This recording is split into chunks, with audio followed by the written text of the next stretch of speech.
It's time for the chaos to cease. Time to open yourself to peace.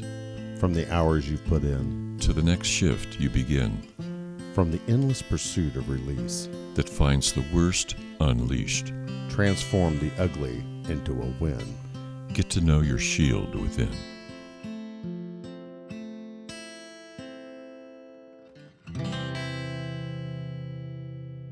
That one. Feeling about that. No, we're good. We're rolling. That's what it says. We're good to go. Copy. All right, welcome to the Shield Within. I'm your host, Marc the Cop. This is the fourth time around for this. We took a break off. I know, I'm still Marc the Cop. I'm Marc the Fuckhead here for a little bit, but just so you all know, we are rated E for explicit. If you're into Facebook, you can go by and see us at Facebook / Shield Within. Our website is www.shieldwithin.com.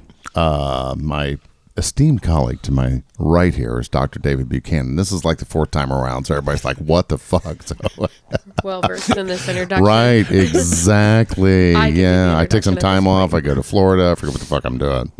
So I guess we need to give her. We didn't give her a disclaimer the first four times around. Just listening to the Shield Within may stir something up. If you're in need and you need a therapist, Dr. David is available. You can go to see him at lessonslearnedcoaching.com or go to the Shield Within and hit the coaching button. So, fourth time is a charm. We have Kelli Schulte with us tonight.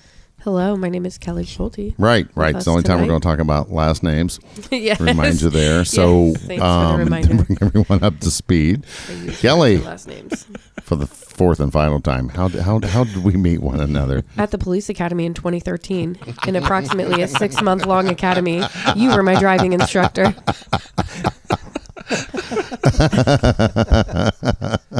We're doing an express episode. So the guy sitting in as Ed McMahon tonight, that is Mr. Hat. You are correct, sir. Mr. Hat is on his fourth mixed drink. So we're getting bagged up here this evening. Mr. Hat. I'm not drunk. David's not drunk, but Kelli and Mr. Hat are well on their way. I am not. She is. No, you're not drunk. You're just I'm nervous. blessing us with your presence. Yeah. So, David, go ahead. Still nervous. Hi, Kelli. Hi, Dr. David. You're not in law enforcement now. I am not. And how old were you when you started? The first year you were in law enforcement, how old were you? I was hired at my Midwestern suburban department Mm-hmm. in 2014, so I was 24. 24, okay. How old were you when you decided, I want to be a policeman? I was 11. 11. Mm-hmm. And something led up to that. A very rough childhood, yes. Yeah. Yes. And police were called to your home multiple occasions. Multiples, yes. And those occasions involved your mom and dad fighting with each other. Yes. Neighbors heard it. It became kind of a neighborhood reality. Yeah. These people fight. They fight Right. hard and loud and long. Mm-hmm. And during the time they fought each other, you saw an awful lot of it. Oh, yes. And you had siblings? I'm number 6 of 7 kids, but my older sister, it was just her and I at the time. Just the two of you. Okay. Mm-hmm. How much older? 15 months. Wow, really close in Very age. close, yes. Were you close intimately, friends? Like Yes. that kind of thing? Okay, cool. Going through it together helped? I would say tremendously. Tremendously. Yeah. You knew fairly early into that process of all those calls. Mm-hmm. When the police come, the shit stops. Correct. Yes. So when the police come, the shit stops and I am at peace. I am safe now. Right. So the presence of a police officer became associated powerfully with, thank God they're here, now I'm safe. Right. And Yes. that looked real good to you. Absolutely. Having to watch all this chaos around you, that should look really good. Mm-hmm. Your sister didn't go up this path, No. but she knew you were going to? We are very, very, very different.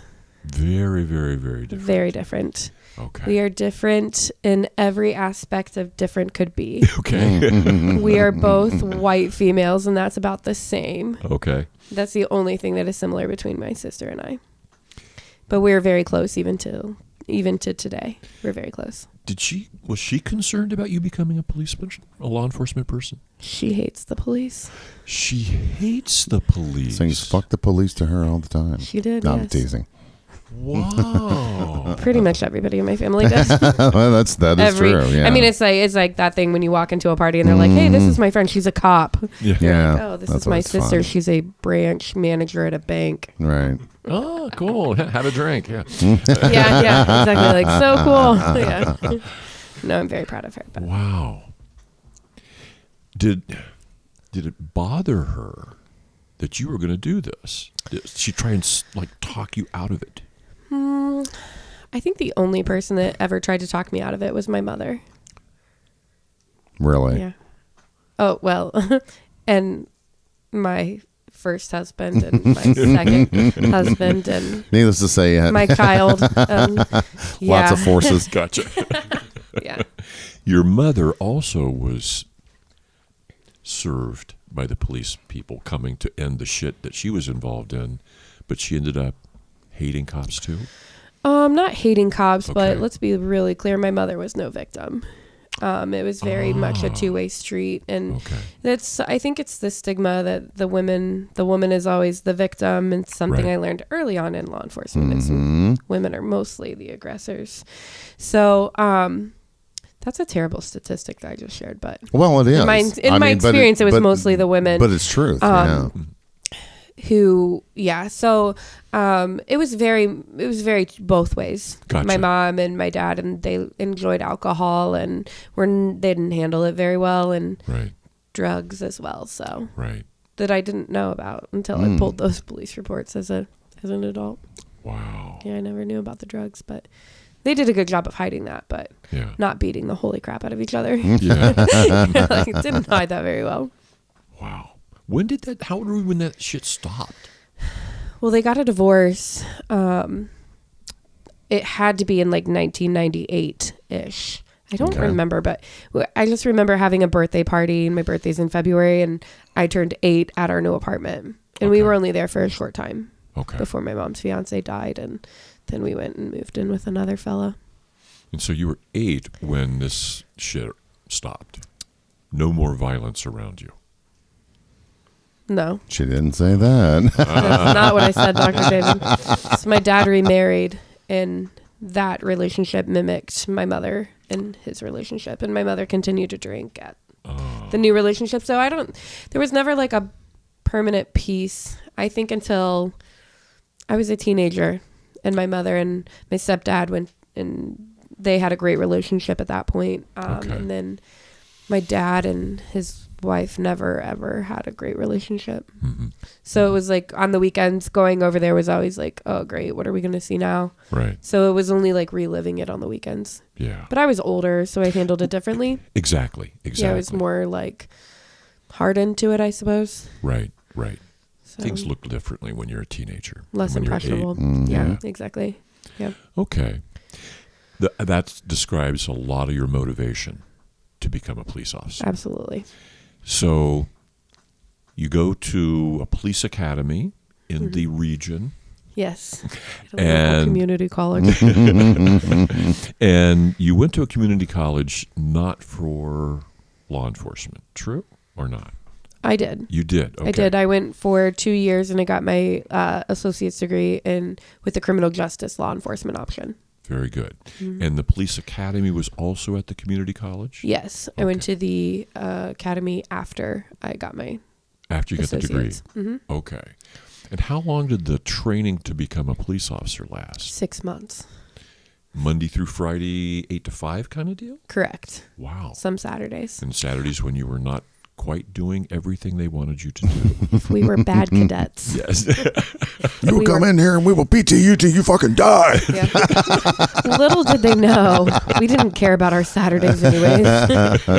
We were here to fuck shut up. I'm kidding. We were a great class. The best class The ever. bestest. They were a great class. Though. I think They only were. 3 of them are police officers still. Everybody else left. Oh, is that right? Really?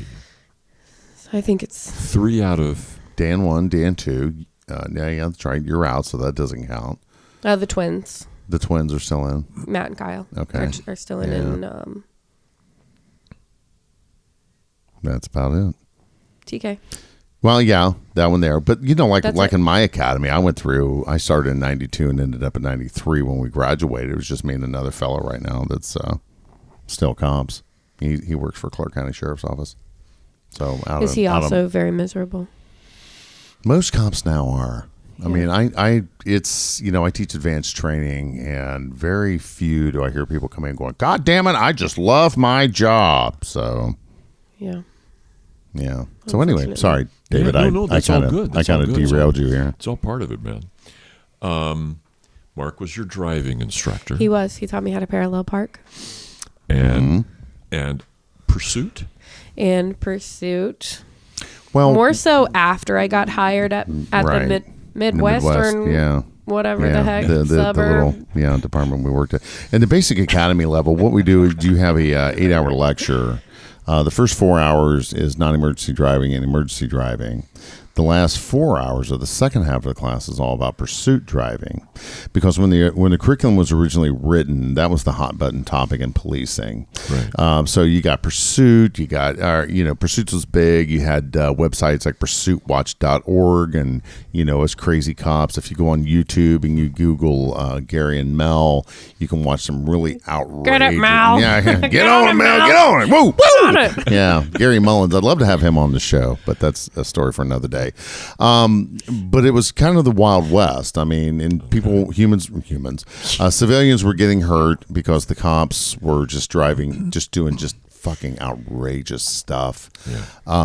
Over like minor misdemeanor traffic offenses, or we know, that's Mr. Hat. We know who he is. That fucker's gonna run. Let's go get him, Bubba. So it got to be kind of like a game. Yeah. And that's where. And how dare you get away? Right. Well, yeah, you do. not gonna let You do have contempt of cop. Yeah. But so that. Oh, I like that. Contempt of yeah, that second 4 hours. We tell you here's all the reasons to initiate a pursuit, but here's all the double the reasons to get out. So in essence, once you start the pursuit, you immediately should have an exit strategy. We need to stop this as soon as possible. So either you get additional training and advanced training in pursuit termination techniques to stop the pursuit, or just get out. Later, Tater, shut the lights off, turn around, go somewhere else. Yeah. Yeah. Back to you. Did you enjoy the driving part? I did. We had a really fun crew in the academy, if that's what you're talking about. Yeah, I yeah. did. Yeah, we had a fun little group, and we were all not afraid to learn. And I think that is sometimes that makes just the environment way more fun, especially with a great teacher. So Oh, For God's you're sake. kudos to embarrassing me. you. He's so good. Hey, we're going to He's need a minute because you guys. Oh God, the best teacher of driving. He's not capable of anything else. Actually, I thought about it too. I had like standardized testing, right? Like Yeah. at public schools, and they're a joke. Right. So standardized field sobriety testing at the police academy SFSTs. has to be a total farce, because I had no clue what I was doing and I passed. And so I get hired. It's and because I'm you like, didn't have a fucking kick-ass instructor. well, like that. right. And so, I wasn't teaching SFSTs No, then. those instructors hated me still Right. to this day. Do they really? Oh yeah. Oh golly. Can you yes. name names? Who are I will. All right, wait. later. no. Later. But I remember like coming to work, and he's like, "Hey, we're gonna work on some stuff because we're night shift and there's not a whole lot going on, and Right. it was cold out still, and so Well, we practiced." Push pause there real quick. I think we skipped over in this version, which is 4.0. That This is 6.0. okay. But did we establish that she came to work at the Midwest Police Department that I no longer work at? Did we say that, or did I just miss that in this It's episode? okay. It's Yeah. okay. Anyway, It's a for different those that's flow. listening, Kelly, I recruited Kelly and another fellow to come work at Yes. my former agency, or our former agency, and You can so go have it. ahead. It's yours. Yeah, I was but a guest. me too for Right. 20 years. Yeah. So anyway, SFSTs, we're on midnight shift. She's working for me. I'm managing her. She does a really good job. Kelly's always been very open to learning. And so on midnight shifts, after 1 o'clock in the morning, there's shit going on. Midwestern town. Streets roll up at 8. Exactly. That's what you were about to say. Yeah, they roll up at 8 Yeah, o'clock. they So here it roll is, up. 1 o'clock in the morning, and like my relief sergeant used to say, we're rotting on midnights, and we don't work midnights. We sit here and rot. So, hey, Kelly, what are you doing? Well, let's go over here. We're going to work practice. Let me see what you have, SFSTs, because it's very passionate about impaired driver enforcement. And I always want to make sure my troops were, he's a trooper, you are my crews. Were, Crew. We were yeah, that's not right. 2 troopers. Live crew. Yeah. Gross. Or Motley. But I always want to be sure they were trained up. I didn't want to have any embarrassment. Yeah. So go ahead, Kel.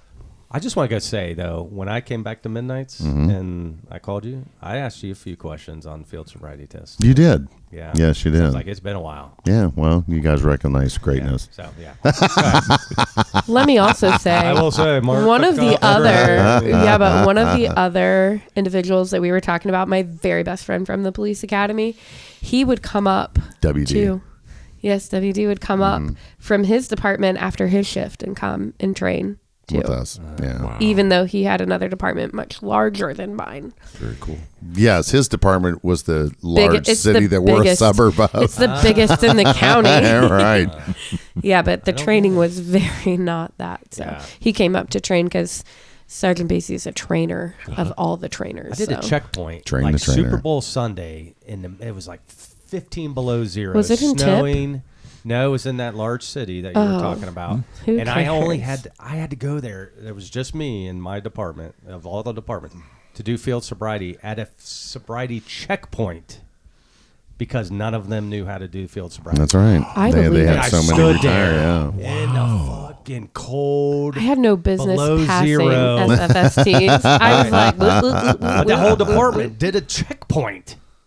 And I had And to go nobody, there. nobody could and do it. nobody knew how to do it. Is that grant priceless. money? Yeah. Yeah. Yeah, That there grant you go. money. There you go. And that was Lieutenant Joe Gephardt was there. That was his. Oh, when he LJ, was at Dayton. yes, He's like, yeah. oh, hey, guess what you're doing Super Yeah. Bowl Sunday? And I'm like, sir, it's Watching below the- zero and freaking snow and shit. And he goes, well, I'm not going to be there, but I'm You are. I'm going to need you down there. Sergeant. Sorry. Little side. Sorry. Yeah. Thanks, Mr. Hat, for your input. We all worked in the freezing Kelly. snow. It's all about Kelly. We all worked Right. in the freezing snow. I don't know what you're bitching about. It's a fucking trooper thing. It's a trooper thing. You know what I used to always say? You're looking for sympathy. You ain't gonna find it here. Yeah, you can find it in the dictionary between My point shit was- and syphilis because you My ain't going to point find it was here. That agency and their lack of skill. Oh, okay, yeah. That was, I Not agree. looking for Well, anything else. I was- just the tip wasn't lacking in any. No, it's lacking in a lot. Dr. David. yeah, chime in here, Dr. David, anytime you're ready. Yeah, you want to take your interview back over. Dr. David, have you ever walked through? Have you ever driven through a sobriety checkpoint? Once Did you feel like the officer knew what they were doing? he had me If he roll saw the Dr. window Dave, down, he'd be like, had me roll down the window. step out of the car. He stuck his head in front of my head and said, "You Mwah! Give you a big old Yeah. kiss. almost." I was only slightly afraid of Because that. he's smelling. Like, He That's out. That's out. Sniffing away. The whole OVI checkpoint is outside of the phases, but we're not going there. yeah, that's a whole That's a whole nother podcast, ballgame. yeah. Yeah. Okay. So yeah, that was the only time. Yeah, he stuck his head in the car, smelled, and let me go. That was it. Oh, very well. Lasted maybe 5 seconds. It wasn't terrible. No, it's good. not hard at all. Did he have bad breath? It was too cold for me to We were remember. always so worried about our breath. I was always worried. I drank a lot of coffee. Yeah, we were. We're going to go do some pulling over. How's your breath? Why does it matter? That lady cop had a dragon mouth, man. Let me tell you. Probably like Sure gonna zebra remember. cake That's mouth. right. We loved the fucking zebra cakes. Fucking zebra cake. Back to your training. Yes, sir. What was any part of the training hard for you? No. Mm-mm. Did you enjoy it all? Every minute of it. Every minute of it. I like to learn. I heard that before. Like Oh, you yes, said, sorry. I loved your Yes. language a minute ago. You weren't afraid to learn. Right. I think that's an incredibly powerful way to look at learning. Yeah. Because when we're given the opportunity, oftentimes we're scared to know that. And we back away from it. And you were like, no, bring it. Right. Let me embrace it. Yeah, it was fun. Good for you. It was fun.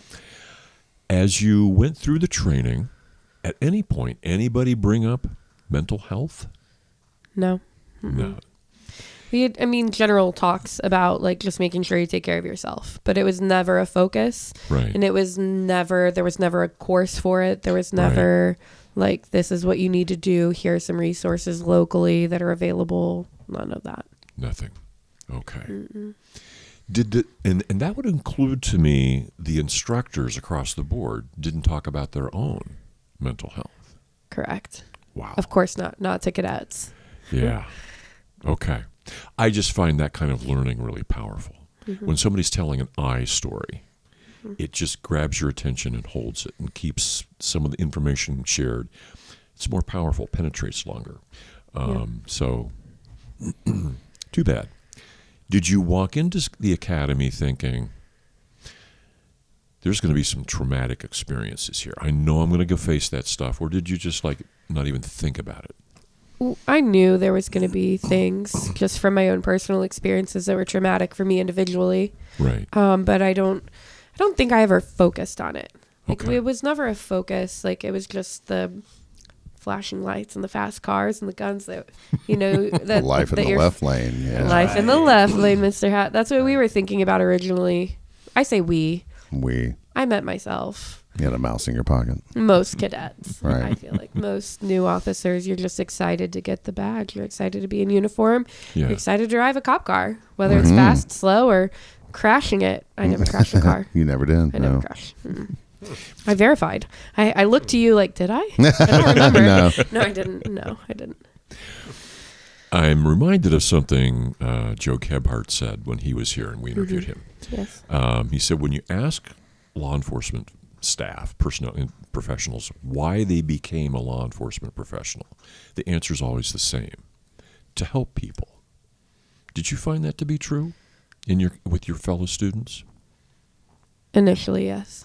Initially. I wanted to help other children feel that same peace. Like, even if it was just one kid, that I Right. could have that, like, repetitive, like, hey, I'm here for you. Let's do this. Like, let's clean this up and brush you off and send you back on your way. Awesome. But, Very clearly for you, it was to help people. yeah. Okay. The trauma, guns, flashing lights, the whole thing. Yeah. Did it attract you? Of course. Of course. It's very attractive, yes. Just the risk?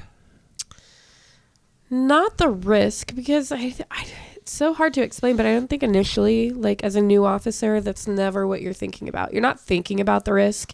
You're thinking about like, I'm going to go and I'm going to do this because I'm invincible. The first, well, I don't know if you know this or not, Dr. David, but as a police officer for the first 3 years, you are completely untouchable. You're immortal. Yes. For the first 3 years, you're immortal. Yes. And then shit starts happening to you.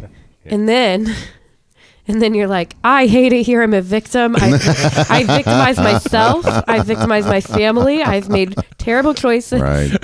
Yeah. I love eating cravings boxes, and now I'm 40 pounds And overweight. zebra cakes and Zebra cakes. I have no yes. friends, no family. Right. My department hates me. No, we loved you. I'm a Kelli. number here. Right. Yeah. I'm a statistic. Yeah. And at the point you started your career, you're 24, Yes. you're married? I was not. Children? One child. Living with family on your own? How is it working? I was actually living with my boyfriend at the time. Okay. And did any of the people around you say, no, don't do this, don't become a police and law, don't do a law enforcement? Like maybe, how old was your kid? Well, he was still like Paw Patrol. He was Okay. like, this is cool. Yeah, my mom's a cop. He was in preschool. Okay. But yeah, everybody else didn't think it was cool. Nobody else thought it was supportive. My mom, she was supportive. She thought it was cool. I think for the title that like one of her kids wasn't a complete black sheep. Like somebody's doing something. Okay, good. Yeah, I have one child that's succeeding here. This is Out of 7. Yeah. Yeah. One child has insurance. yeah, and a Yeah. job and her own exactly, teeth yeah. and We all have our own teeth. Gosh. She did teach us how to brush our teeth. there you go. There you go. Well, you mentioned 3 years, which fascinates me. In that 3 years, when you were immortal, Oh, yes. did traumatic experiences occur anyway? At the police department? As a police officer, your Yes. first 3 years, Yes. you had experiences on the job in the field where you now understand, or you understood at the time, what were traumatic. Yes. How'd they hit you? Did you know they were hitting you? It wasn't like the tragedy parade that you talked about before. Me or David? Dr. David. Okay. But it's like not until I think after is probably like more severe events, then you're like, whoa, Okay. these are some recurring feelings. Yes. And there's only so much room for those feelings before they overflow. Spill over. Yeah. They just overwhelm you too. Gotcha. And at that point, some part of you understood it wasn't just about the last incident. It's about all the incidents that have Right. filled up the reservoir or whatever. Right. As Marc has spoken frequently of, it's accumulative. Right. It's the experience after experience after experience that adds up, that finally hits you hard. Right. Okay. At that point, would you have shared what you were going through with anybody in your life? Just my team. Just your team? Yeah. Actually, the first time that we ever really talked about it was when we needed to have a debrief over a friend's. It was like a close friend's family member's incident. Okay. That was like, whoa, that was really, really hard for everyone. And then it was like, Are we talking about the drowning? yeah. Yeah. And then after that, it was like, it was okay to feel a certain way. Okay. But there was still just a severe lack of attention to making sure that you're all right, like outside of Sarge. He was very adamant of making sure that like it was okay, that the stigma wasn't there, that if you need help or you're thinking that you need just to talk about it, like we always had debriefs. Minor incident, large incident, we always went back and had a debrief. But that was not the norm for the department, and that was definitely not occurring on other shifts. Wow. So remember when Joe Terry was here, Right. there's 3 types of departments. There are departments that embrace officer wellness. There's departments that talk about it, or as she said, gives it lip service, or they just don't embrace it at all. Right. Our former agency, they verged from not embracing it at all to just giving it lip service. They didn't fully embrace it. I hope they do now for the benefit of the people that are there. Yeah. But the management at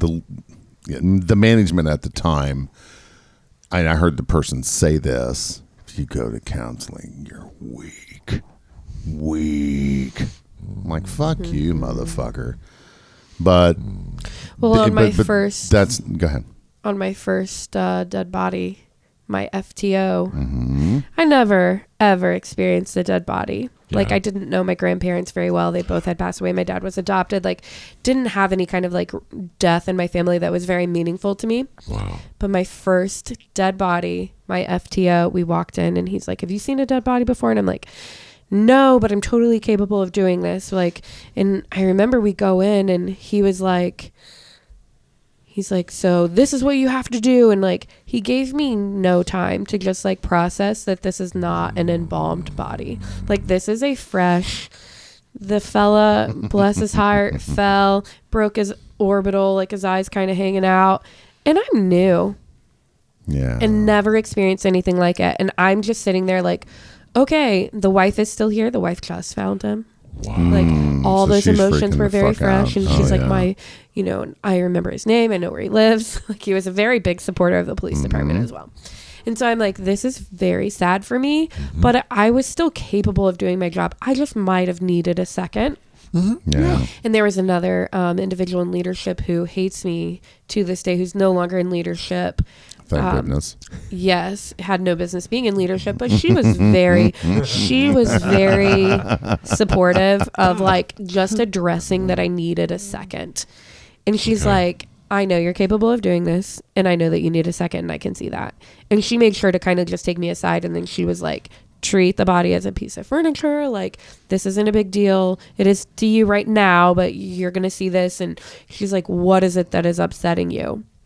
And I was like, his fucking eyeball hanging out of his head. like, first of all, this guy's dead. Like, that's what's bothering me. Like, he's dead. But then, like, from that point forward, I never like, that's all I needed. I just needed a second. Yes. Just a second. Yes. And then the dead bodies were fine. Because they weren't there anymore. Like, that's my own personal belief. Like, they're not with the body anymore. So for me, that wasn't, but like my very first time seeing a body, I'm like, this is not a piece of furniture. This is barbaric. But my FTO was like, come on, you got to draw this picture. You got to go. Come on, you got to help me move him. Come on, you got to do this. Come on. You need a second. This isn't the job for you. And I'm like, bro, chill. Take a deep breath. Yeah. We can get through this. Yeah. Like, I just needed a second. But like, and then there's the 4th of July incident. And then there's Tell us about that. No, tell us about that. I'm not incriminating myself. Well, you're not incriminating anybody, but No. So we get dispatched down to the southern end of the city. Oh my It's during goodness. 4th of July, right as the fireworks are ending, Yes. and it's a bit of a clusterfuck because Traffic. they had the fireworks display right in the middle of the city at this park with lots of high trees, which was always like, why? Like, what's the why? safety plan why? here? This is not Why? You safe. can't even see the fucking things. But anyway, so I had her on a traffic post, and we get a call, non-responsive male, which is what we like to call a non-breather. So I go down, and the family has found him. And just like Elvis, most people die on the shitter. So, so I get Kelly and the other unit, the other officer, which is the other Dan, correct? I don't Or was it remember. Jimmy? I think it was Jimmy. Okay, it was probably Jimmy, yeah, because you He two were... didn't want paper, so I was like, you Right. take pictures. Jimmy never did want paper, yeah. So anyway, so Kelly's like, woohoo, yeah, I'll take this. So the guy, he fell off the shitter, but he fell into the tub, and there's a little stubby wall. So his head is turned to the right and wedged up in there. So he'd been there a while. So, the hands are hanging down and, So like natural. looking at you when you walk in? No, he's looking away. You see the yeah, back he of was his looking head, away. That's good. but he's almost on his knees. But his knees are like 3 inches off the ground, and his hands are hanging. Hands down. And livor mortis, livor, is where the blood goes to the lowest part of the body. So his hands are just purple, and his face is mashed. And I'm like, all right, well, we got to get this guy down. So he's wedged. And Kelly's like, what are you doing, Sarge? Well, the because rigor mortis... I come around the corner, and she's hearing this dancing popping and cracking. with this I'm not dancing individual with the who dead is guy. no longer with us. I pull him off the shitter, and he's still violently. in the position where he is. So we're going to try and give him some dignity. We couldn't get him in the bag like that. right. We had, Like, we had to get this guy in the bag. So I'm pushing him down. The tendons are cracking and popping, and she's like, oh my God. Well, he's still sitting up. So I grab him by the shoulders and I said, hey, Kelly, selfie. And at that very moment, I pointed to my chest, not to derail the situation, but I needed to remind my oh so dear sergeant that I'm wearing a body camera as he's saying selfie. Little did she know I'm the one that audits the video. So that, we can make that shit go away. I got to know, was Go ahead, Mr. Hat. transaction complete before he died, or No, because if I you don't start know. moving them, then I'd Okay, be worried about right? Oh. Yeah, the Finishing that shit scene. rocket coming out. So no, there was no shit rocket. The problem is most people sit on the toilet because they feel like they have to have a bowel movement. That's how my So- first individual, he was in the and bathroom. then they die Right. because they're Naked. not. Or so they push hard, and what they'll actually do is induce Their heart okay. attack. the heart attack, Yeah. and then it's all over. It's good night, Irene. Right. Or Don't you see what I mean? Yeah. I didn't know. You like that lyric they're on there. Three So of anyway, us, Kelli- three of us know that. Kelly was Thank you. traumatized because I'm in there, clowning around with the guy, and we finally get him laid out and pants up and identified, and we come to find out it was actually a friend of ours, relative. Yeah, and then I'm like, She shows up getting and I'm like, fired. Oh, This is going in the newspaper. You're related. I'm sorry. So sorry for your No, loss. I think it was actually very dramatic, and I think Right. we had to ask someone to leave. Our dear friend. Yeah, we did have I to think have. we had to Yeah, ask we him did have to to ask leave. her to Yeah, leave, because it so, got wild. yeah. So anyway. yes, but at that point in time, Mm-hmm. the individual was just a piece of furniture in that bathroom that I had to get into this bag, and so I was perfectly capable of doing that. Not a lot of furniture in the bathroom, though. How do you do that? Right. That's a bad It's a analogy. large piece of furniture. Right. Anyways, Strange. it's very weird. Dark humor. The debriefings you guys went through Yes. were meaningful and beneficial. They were. Yes. Did it make a difference in going home? Like, it lightened the load from the work experience, from the shift, and you could go home and have a better experience being off work? I would say yes, but something I was thinking about on the way here is I don't recall a lot of memories at home in between those times. Wow. Like- Generally, you were sleeping. Well, I mean, yeah, because I was third shift, but no, in general, like, people, that could just be like, I don't know if it's just like me shutting it out, Yeah. just everything in that time frame. Like, hey, this was a really rough week Right. or 2 weeks or 3 years. Right. So like people are like, oh, do you remember that? I'm like, no, that's a picture of me and I was there, but I wasn't there. Like, Wow. so I don't know if that's part of like just shutting it out, but Yeah. I don't think it made it any easier going home. It helped you. It helped with the stuff that had just happened, but it was also stored in the brain very far away, along with everything else that was stored very far away.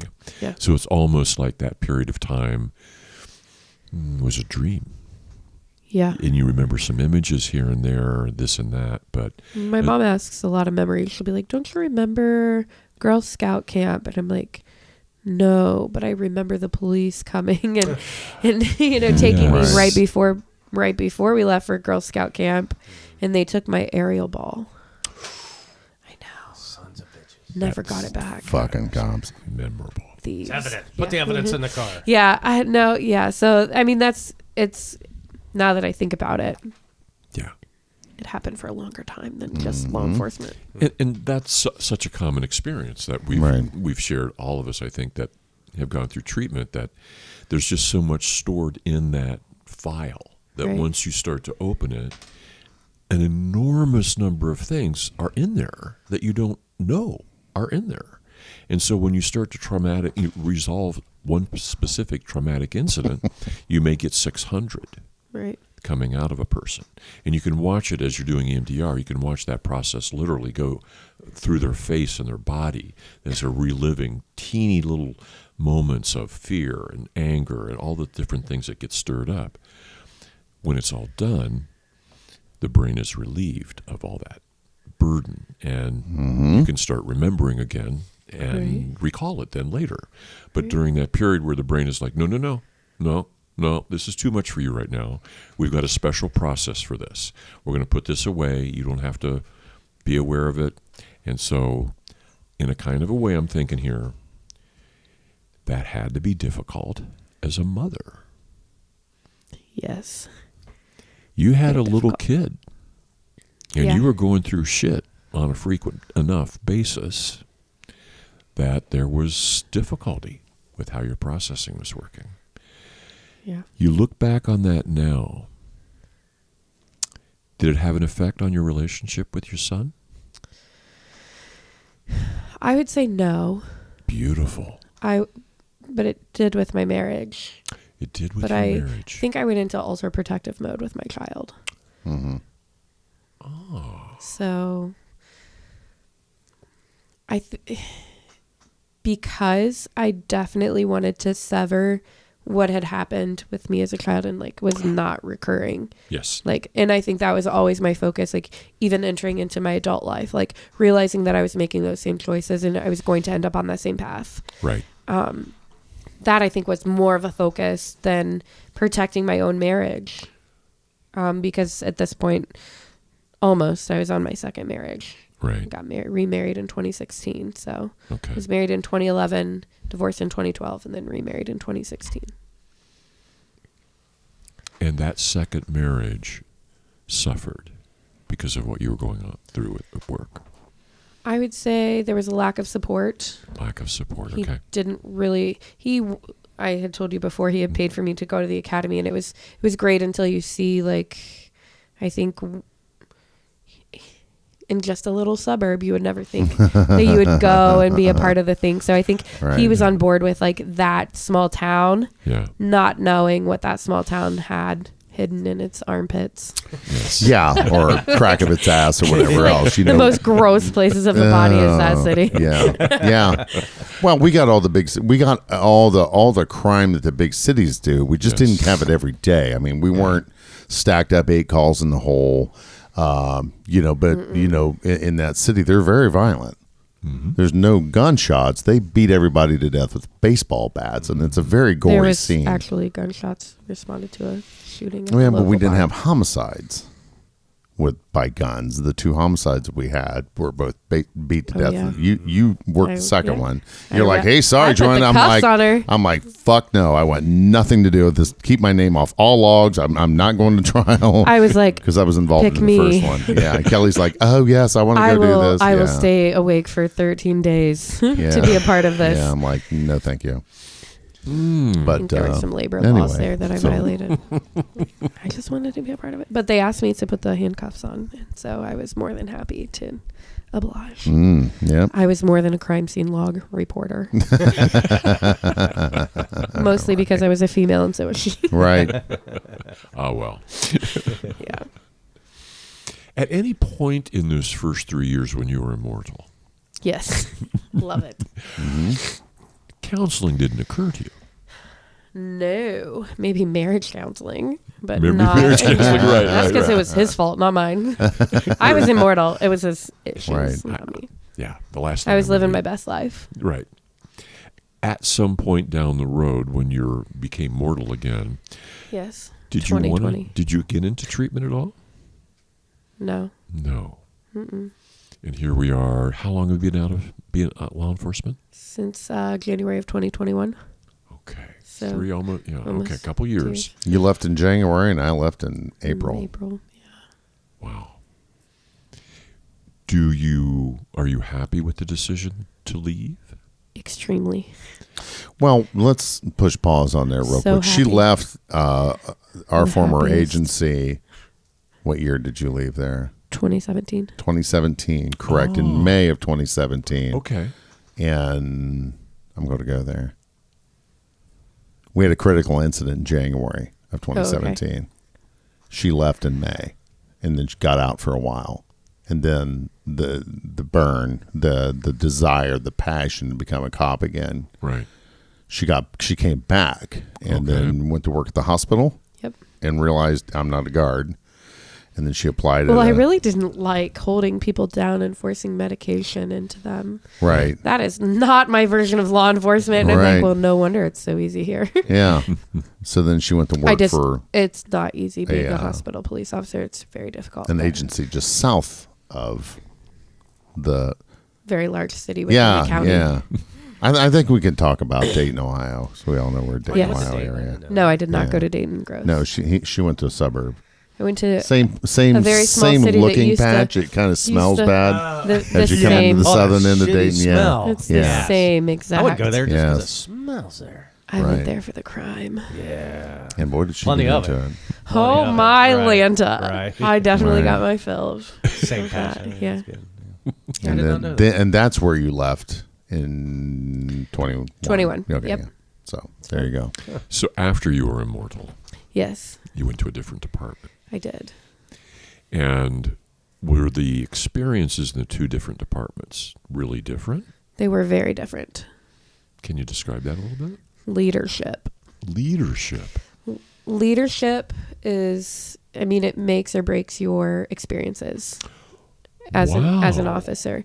So everywhere has crime. That's why there's police officers in every city and village and township. There's crime everywhere. Right. How much of the crime that there is, and how, each department responds to it, and their view politically also. Okay. I went to a department after the smaller department. Small West, went to Midwestern the city. other city, and they were very supportive of being a police officer. So it was super cool, because there was no let's appease the public and let's remember that criminals have feelings. And so it was very much supportive of let's arrest folks who are creating crimes and havoc within the city, and let's write good reports and make sure that they go to jail. The difference was the county jail. Right. And the court system. Yeah. In Court this system. county, so Yeah. I worked in one county, it was like a joke, and went to this county, and the department was really cool, but the courts are still a joke. So Right. still Right. just doing It's very nothing. frustrating. Yeah, you're not doing anything. You're not making a difference. Yeah.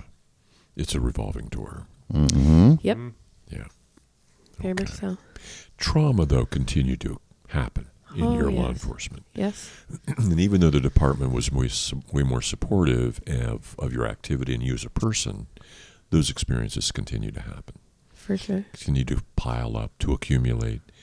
And finally, you had enough in 2021. What led to that decision? I had a baby. You had a baby. I had a baby in 2020, and my expectations of life in general had changed. I was Big no time. longer immortal. Yes. I'm a mother at 30, not at 18 like before. And my focus is on what kind of differences I was making. Also, were kind of brought to light. As a police officer, for sure you're making a difference in people's lives. But Right. But your number one job, I think, as a mother is to make a difference in your own child's life. And my job is to make sure that my children are reasonable people in society. And so I don't want to focus on raising other people's kids and forget my own. Right. Yeah. So Good for you. I was like, adios, department. I'm out. I'm out. Yeah. And it feels good to be out. It does. It feels really good. I missed it. I missed it for a while. Missed it. But it was a different kind of miss. I missed my team at Okay. the other first place. Midwestern Where you worked with suburb. Swiss- where you worked with Swiss- Mark the Cop. Yeah, because we had such. It was such a. We were a close unit. It was such a family unit. It's what they say in the movies of being a police officer is. But I think it was the structure of the schedule that allowed us to only work with each other. Not only, but you know what I mean. So at the other department, it was just kind of revolving. And so you would just work with whoever was also assigned to that shift at that day at that time. Yeah. But the family aspect wasn't there. Right. There was no debrief after big events. They wanted to, Yeah. but it was a lack of action. Yeah. And they're so busy. They got, all right, let's do that. Oh, another call. Let's go. Yeah, let's go, it's let's go. very It's a little more in your busy. face there. Yeah, it is. But at the same time, there was still time. I mean, there's always time, right? When you're talking about your mental health, there's always time, Oh, yeah. You make especially if you care about your crew. Yeah. But I feel like, my sergeant there at the time was going through a really rough time, and the department was like everything was just a mess internally and administratively, that they just were like, oh, and we were so severely understaffed, like Oh, wow. by 13 officers, I think. Dang. Yeah, it was a lot. Wow. A lot. So, yeah, like you said, we didn't really have a lot of time. They didn't, administration didn't make time. Right. Exactly. Exactly. Okay. How we doing on time? I had to leave 9 minutes ago. It's kind of what I was 9 thinking. minutes ago, yeah. Well, it's that time. All If right. I'm Thank you for being here. This You're has been a welcome. pleasure. And if we get the opportunity to do chapter 2, Yeah. I'd like that. Chapter 2, when Mark the Cop can get his get his shit 8-track together. Right. his 8-track together. We have like 4 episodes right Yeah. now. Right. Yeah, like- yeah, we have 4 10-minute episodes, and then we have one that's 48 minutes now, finally. I had 2 hours blocked Yeah, off. I know, Talked right? for And I 22 fucked that minutes. up. Yeah. Well, we did need This some way. new episodes. Right. Donnie, Yeah. All right. key the music. See the music. May your days and nights find you strong and safe. May you take your place as your family's face, as you do the shit that we won't do, as you embrace the risk you must go through. May you grow in strength and heal and find your heart, your soul, and your mind. You look at your life and grin. You have a home, the shield within.